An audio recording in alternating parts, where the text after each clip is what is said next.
बादल क्यों फटते हैं? बिजली क्यों गिरती है? अगर बिजली गिर जाए तो सबसे पहले क्या करना चाहिए? कैसे खुद को बचाना चाहिए? ये तमाम सवाल हैं जो मानसून के दिनों में लोगों को अक्सर परेशान किए रहते हैं। के पहाड़ों में बादल फटना एक आम बात हो गई है, लेकिन पहाड़ों में फटने वाले बादलों से मैदान में रहने वाले भी अपने आप को बचा नहीं पाते। में बहने वाला पानी, वर्षा का जो पानी होता है, वो मैदानी क्षेत्रों में बाढ़ का रूप ले लेता है और लोगों को परेशान करता है। चलिए आज समझ लेते हैं कि बादल क्यों फटते हैं, बिजली क्यों कड़कती है। बादल फटने के बाद कई लाख वोल्ट का करंट पैदा होता है। दरअसल वायुमंडल में अलग अलग तापमान पर बड़े बड़े बादल जिनमें पानी भरा होता है आपस में टकराते हैं और टकराने से करंट पैदा होती है।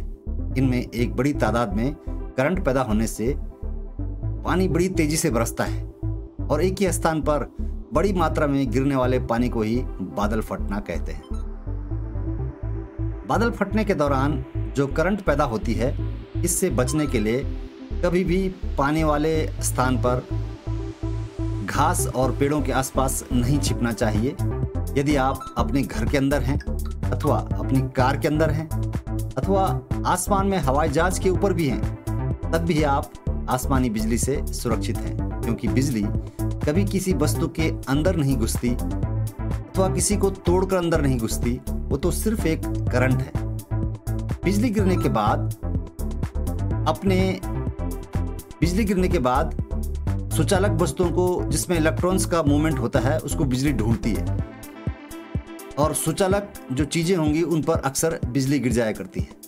बड़े पेड़ जिसमें अधिक संख्या में पत्ते हों और वो लगातार हिल रहे हों, तो उनके इलेक्ट्रॉनिक मूवमेंट को देखते हुए बिजली गिरने की संभावना वहां पर बढ़ जाती है। इंसान भी बिजली गिरने के दौरान तेज दौड़ने लगेगा तो शरीर में इलेक्ट्रॉन्स के मूवमेंट के चलते बिजली उसके ऊपर भी गिर सकती है। ऐसे में सुरक्षात्मक दूरी पर बैठ जाना ही बेहतर होता है और बिजली गिरने वाले स्थान से निश्चित दूरी बनाते हुए अथवा किसी बंद कमरे में अथवा कार में अपने आप को सुरक्षित रखा जा सकता है। जब कभी भी दो वस्तुएं आपस में रगड़ती हैं तो करंट पैदा होता है। आप अपने सर को भी खुजलाएंगे तो भी करंट पैदा होता है। आप अपने हाथों को आपस में रगड़ेंगे तो भी करंट पैदा होती है। जब आपकी इतनी छोटी छोटे हाथ इतनी छोटी छोटी वस्तुओं को रगड़ने से करंट पैदा हो सकती है, तो इतने बड़े बादलों के आपस में टकराने से कितने वोल्ट करंट पैदा होती होगी। इस तरह इलेक्ट्रॉन के मूवमेंट को ही इलेक्ट्रिसिटी कहते हैं। बादल फटने से करीब 1 से 2 लाख वोल्ट बिजली पैदा होती है। सोचिए जरा, सामान्य दिनचर्या में जब हम 220 वोल्ट का, 240 वोल्ट का या बहुत ज़्यादा हो गए तो 440 वोल्ट का झटका देखते हैं और उसमें देखते हैं कि इंसान की क्या हालत हो जाती है। हाँ, इंसान को फेंक देता है। ऐसे में जब 2 से 2.5 लाख वोल्ट का करंट इंसान को लगेगा तो उसकी हालत कैसी होगी, आप अंदाजा लगा सकते हैं।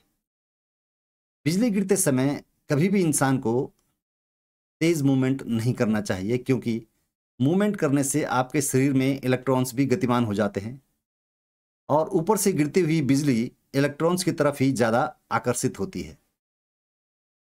देखने में आता है कि बिजली पीपल के पेड़ पर बहुत ज़्यादा गिरती है और इसका कारण ये हो सकता है कि इसमें बहुत ज़्यादा पत्ते होते हैं और वो भी लगातार हिलते रहते हैं।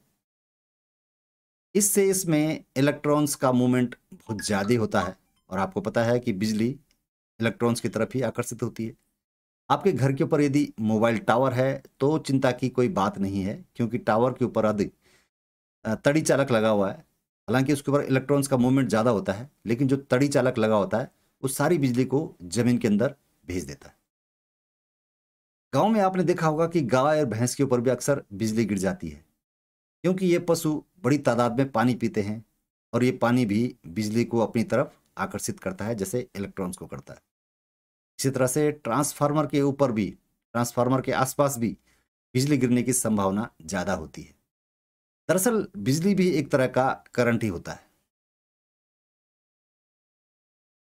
बिजली गिरने पर अपनी सुरक्षा को प्राथमिकता देनी चाहिए। यहाँ हम कुछ स्टेप्स बता रहे हैं जो आप बिजली गिरने पर अपनी सुरक्षा के लिए उपयोग में ला सकते हैं। क्या हैं वो पॉइंट्स? खुद को सुरक्षित स्थान पर ले जाएं।